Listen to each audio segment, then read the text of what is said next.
Peace be upon you. So there was this movie I loved watching when I was growing up called Searching for Bobby Fischer. And it's about a child chess prodigy based on a true story of an individual by the name of Josh Weitzman. In the final match of the movie, the main character was competing in a chess match against his opponent. And during the end of the match, he realized that he already won the game. He was able to extrapolate the play and saw that he wins. So he explained this to the opponent and offered a draw, except the opponent looked at the board thinking he had the upper hand and passed on his offer only to find out that he was actually doomed and should have taken the offer when he had the chance. The reason I'm bringing up this movie is because recently I started reading a book by Metaxas entitled Is Atheism Dead? The main argument of the book is to point out all the overwhelming scientific evidence that has been piling up against atheism that points to a creator. The evidence is so strong that the atheist's only hope for survival is to try to suppress this information before it becomes more widely known by the masses. But this is only a matter of time before the inevitable outcome comes to pass. And reviewing this evidence makes us feel like Josh Weitzman in the movie Searching for Bobby Fischer, where we already see all these puzzles falling into play. And it's just a matter of time before the outcome, the inevitable outcome, comes to be. And what I want to do in this episode is look at some of these items that are brought up that we also discussed in previous episodes, just so we can marvel at the magnificence of God and His creations. In Surah 21 verse 30 it reads, "Do the unbelievers not realize that the heavens and earth used to be one solid mass, that we exploded into existence, and from water we made all living things? Would they believe?" Today, the concept of the Big Bang is considered a scientific fact.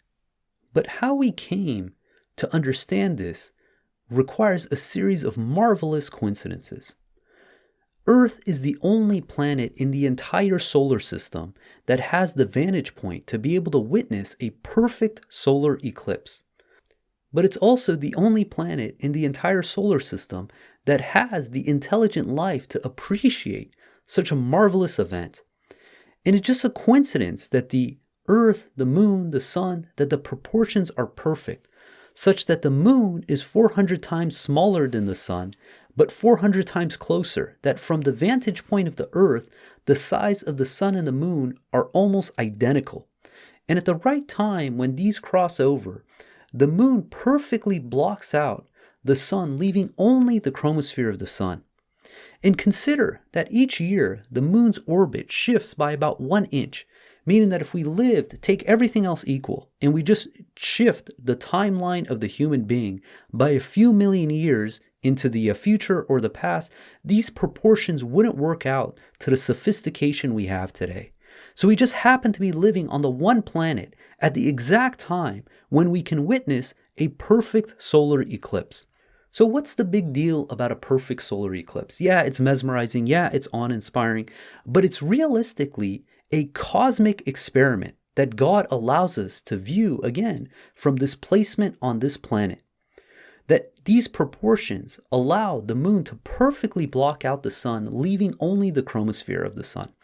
And from witnessing the chromosphere of the Sun using spectroscopy, we can determine that the Sun and stars at large are made out of hydrogen and helium. But there was another experiment that was able to be conducted through the use of a perfect solar eclipse, which was the confirmation of Einstein's theory of general relativity. What scientists did was they went and they observed the positions of stars at the moment of a perfect solar eclipse, because this is the one time when you can block out the sun's rays and be able to see the stars that are placed behind the sun. And the theory goes that if gravity, the sun's mass, bent space-time, then technically these stars should be shifted lower, closer towards the sun than they would be if the sun wasn't in their way. And what they found out was when they went back to that same location, during nighttime, when the sun's mass was not interfering with the light, that these stars shifted upwards, meaning that this confirmed Einstein's theory of general relativity. So these two tidbits, the makeup of stars and Einstein's theory of general relativity, allowed us to look at the cosmos. And what we saw was that the stars, when we're looking at them, they had a red shift. And what this indicated was that the stars, based on this red shift into the red spectrum of light, were indicating that these stars were traversing millions of light years away from the Earth. And it just happened that the stars that were further away were traveling proportionally faster than the stars that were closer. And when we extrapolated all this backwards, what we realized that if you took all these objects, that if you moved them in the reverse direction, so the ones that were farther away that are traveling faster and the ones that are closer that are traveling slower, you put all that in reverse, what you get is that at some point, about 13.8 billion years ago, all the heavens and the earth, all the observable universe was condensed down to one solid mass, the singularity. And this was all achieved because we were able to see a perfect solar eclipse. Now, could we have achieved this some other way? Potentially. But if we shift these scientific discoveries, let's say by 50 years, 100 years, how would that impact the overall society and technological advancement of our understanding of the universe at large? Again, the Quran repeats, do the unbelievers not realize that the heaven and the earth used to be one solid mass that we exploded into existence? So it's confirming the Big Bang in the verses of the Quran, and it continues, and from water we made all living things, would they believe? It is an established fact that water is absolutely necessary for life, specifically liquid water. Water has certain amazing physical properties. These are just the physical properties of water that, if it was structured in any other way, would not allow life to be able to ever emerge anywhere in the universe. For instance, water behaves as a universal solvent. It has the ability of breaking down minerals and elements that are locked up in rocks and deposits and traverse those throughout the entire earth. So therefore that it could reach places where it's essential for these ingredients in order to form life. The viscosity of water is only second to mercury. And because of this, it keeps water from being able to sink too deep into the ground where we can't reach it. And it also, because of this viscosity, is able to move up capillaries, like within vessels of blood, but also within the veins of trees and plants, in order to be able to defy gravity to get to where it needs to go. Water also behaves in other strange ways. For instance, most properties, when they get cold, they become more dense, and when they heat up, they become less dense. Water behaves in that manner right up to the point of about freezing, at which point it becomes less dense and it expands. And the beauty of that is that this keeps life underneath the waters from being able to survive and not being frozen over. But there are other benefits to this. When water seeps into a rock, it's less dense, and it is able to wedge its way through the small crevices and cracks of a rock. But then when it freezes over, it expands, and this causes the rock to crack and release all the minerals that are locked up in the center of that rock, which again is essential for the circulation and the depositing of these minerals to where it's needed in order to form life. And we can continue looking at the multitude of facets of water, but there's one specifically that was called out in this book that I wanted to highlight on. And that is how water interacts with the electromagnetic light spectrum. The electromagnetic light spectrum can range from gamma rays, which have a wavelength of 10 to the minus 14, to radio waves, which can have wavelengths kilometers long. It just happens that water absorbs most all the light spectrum except for a tiny band known as visible light, which are light waves that are between 380 nanometers to 780 nanometers, which is the light that we see color through. So all other spectrums of light are blocked except for this narrow band of light. The reason this is so amazing is because this narrow band of light is exactly the band that is necessary for photosynthesis to take place. That if it wasn't for this physical property of water, and let's say, for instance, that it allowed gamma rays or X-rays, what would happen is that it would absolutely obliterate any possibility of organic material, because the energy density within that wavelength of light would destroy organic material.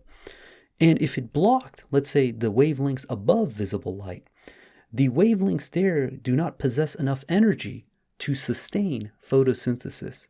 So it just happens that the one tiny, tiny band of light that water allows through just happens to be the one band that is necessary for life. And this goes both for the water in the atmosphere that could impact life on Earth, but more importantly, the life that resides within water, because that is most likely where the original life forms began. And not only that coincidence, but it just happens that the sun, out of all the spectrum of light that it could emanate, that 70% of the light that the sun emits is that of the visible light band. Now, let's try to put this in perspective of just how absolutely astronomical this is. If we were to place the entire electromagnetic light spectrum represented in the form of cards, so let's say you have a room key for a hotel room, and you start stacking cards on top of one another. How many cards would you have to stack in order to represent the full gamut of the electromagnetic spectrum? You would have to stack those cards from the planet Earth all the way to the next closest galaxy in the universe called Andromeda, which is 2.5 million light years away. So now you have a stack of hotel room keys that goes from planet Earth 2.5 million light years high. And from that stack, you select only 2 cards. That is how narrow the visible light spectrum is. That is how finite it is, that this is the visible band that water allows to pass through while all other bands are blocked. And it just happens that this is also the predominant band that the sun physically emits out of the entire light spectrum that it provides. The cosmic coincidence of this is mind-boggling. Can you imagine that you had to access a hotel room, and in order to do so, you had this stack that's 2.5 million light years tall, and from that stack, you would have to select the exact room key in order to open your room. And that's just the first step in order to be able to have sustainable life. Secondly, the fact that the sun, again, 70% of the light that it emits is of this physical band, is as if the same thing happened twice. What is the probability that both these aligned so perfectly? Because if you have water with this property but no sun, then again you wouldn't have life. But if you again had the sun without water having this property, again you would have no life. So these coincidences had to have been perfectly designed with such precision that again it makes us marvel at the magnificence of God.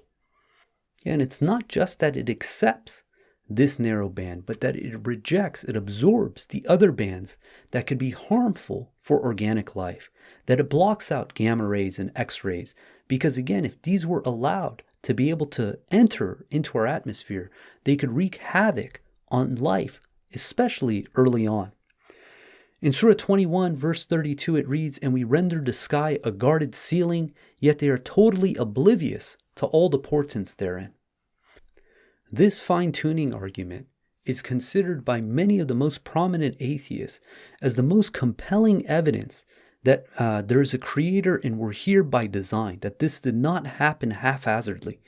These coincidences are so astronomically precise that the slightest deviation from any of these parameters would cause the universe to cease to exist, let alone life to be able to flourish. The next one I wanted to point out has to do with the moment of the Big Bang and the precision of the amount of mass that is necessary at that time when the entire heavens and earth was one solid mass. Hugh Ross did the calculations to determine how much flexibility was there to shift the amount of mass in the total observable universe and still end up with the circumstances to be able to form stars and planets and galaxies. What he discovered was that the precision of the amount of mass that had to be perfectly calculated at the moment of the Big Bang is equivalent to 1 part in 10 to the 60th power. To put this in perspective, consider you had all the mass of the observable universe into one solid mass. How much flexibility do you have to increase or decrease that amount of mass such that when this explosion happens, when the Big Bang occurs, that you don't have too much mass where the universe implodes on itself, or too little mass where it just expands and you don't have the formations of stars and planets and galaxies? What Hugh Ross discovered was that this amount is equivalent to a single dime's worth of mass. Consider that if you increased the total mass in the observable universe at the moment of the Big Bang by more or less than the mass that is contained in a single dime, a single coin, that is enough to throw this perfect, precise explosion into whack, where you wouldn't have a physical, observable universe like we do now. That is the level of precision that was absolutely necessary in order to have the outcomes, to be able to form the stars, the planets, the galaxies, all the conditions necessary just to create the universe like we see it today. That something as insignificant as a dime off, this tiny, tiny mass, only a few grams, is enough to determine the outcome of everything else. And that's in proportion to the entire visible universe, all the mass that we see. That is the level of precision that was necessary. God tells us in the Quran in Surah 41 verse 53, it says, "We will show them our proofs in the horizons and within themselves until they realize that this is the truth. Is your Lord not sufficient as a witness of all things?" God tells us throughout the Quran that He perfectly calculated everything, that not an atom is out of our Lord's control. And this allows us to realize the precision of everything that was necessary for us to even be here today having this discussion. And there's one last argument that I want to look at that is portrayed in this book that is getting more and more attention every day. And this is with the topic of abiogenesis. How do you go from inorganic matter to life? You go from elements to all of a sudden you have a living, breathing organism. How did this process take place? The textbook example for showing how this process supposedly came to be is from the Urey Miller experiment that was conducted in 1952, where they showed that under certain circumstances, they were able to generate amino acids with nothing else other than just the supposed atmosphere of the Earth and some electricity. Now, needless to say, there was a lot of individuals who pored over the experiment to show inaccuracies in the way that it was conducted. But nevertheless, in a span of 70 years, we've never been able to show how you go from amino acids to living, breathing entities. Over 70 years, it's not just that we have not been able to prove how this could be without a designer. Things have actually gotten progressively harder to prove how this is feasible without a designer. Of how you can go from amino acids to a functional living cell. For the longest time, individuals used to make the case for what they called a RNA world hypothesis, that perhaps RNA rather than DNA was the starting for life. Except RNA is highly reactive and does not survive long. This is widely seen with the rollout of the COVID mRNA vaccines, which originally required extreme cold of minus 70 degrees Celsius to be stored. And now, after years of research and development, they're able to get the mRNA more stable at higher temperatures. But this did not happen haphazardly. This required billions of dollars, thousands and thousands of hours of researchers and scientists to try to figure this out. But the reality is, in the wild, without the luxury of labs and scientists and precise conditions, you're at the whims of nature, where these things are not perfectly situated to be able to harness and sustain these transition points, to go from inorganic matter to a living, breathing cell. God gives us the most profound argument in the Quran. It's in 22:73. It says, "O people, here is a parable that you must ponder carefully. The idols you set up beside God can never create a fly. Even if they banded together to do so. Furthermore, if the fly steals anything from them, they cannot recover it. Weak is the pursuer and the pursued. You can give the best scientists, give them all the resources, all the wealth, all the technology they want, and have them construct a fly from scratch. They will never be able to do this. And God goes one step further, that even if they were able to do this, if the fly stole anything from them, took a morsel of food, that they would never be able to recover that. And it says, weak is the pursuer and the pursued. God has blessed our generation with so much amazing knowledge and insight, both in the scientific advancement and in our understanding of the Quran. And all this does is it raises our responsibility. Are we going to be reverent? Are we going to believe? Are we going to be good submitters and uphold the laws of God? Or are we going to continue down the path of heedlessness and misguidance? At this point, it's so blatantly obvious that there is a God, that there is a creator. The question is, who is God? What are the characteristics of our creator? And where do we go from here? And all those answers are embedded inside the Quran. The Quran is riddled with scientific information for us to be certain that the information we're getting is from our creator. That this was not something that the prophet came up from himself, that he was divinely inspired from God, Lord of the universe, to disseminate to all of us, so we have the unaltered word of God for ourselves that answer all these fundamental questions of why we're here, what our purpose is, and where we are going to end up in the hereafter. God willing, we're going to end there. If you guys got comments or questions, please hit us up at QuranTalk@gmail.com. If you want to follow along the verses of the Quran, please download the Quran Study app on the iOS App Store or go to the QuranStudyApp.com website. And if you like the podcast, please share it with other people, leave us a review, and until next time, peace and God bless. You've lost. You just don't know it. I've lost. Look at the board. I have. Take the draw, or I'll share the championship.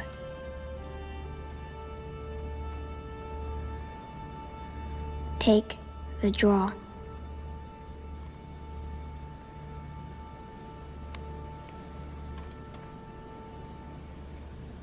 Move.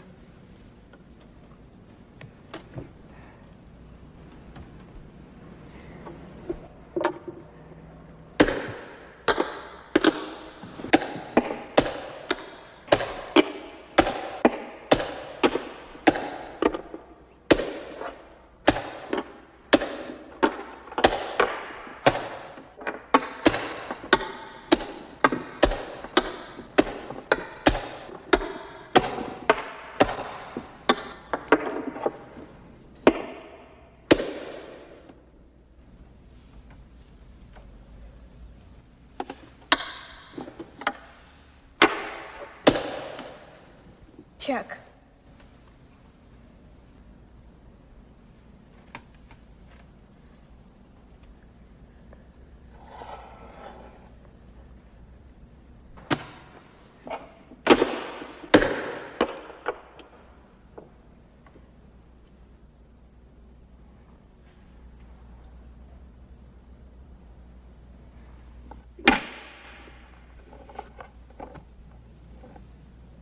Good game.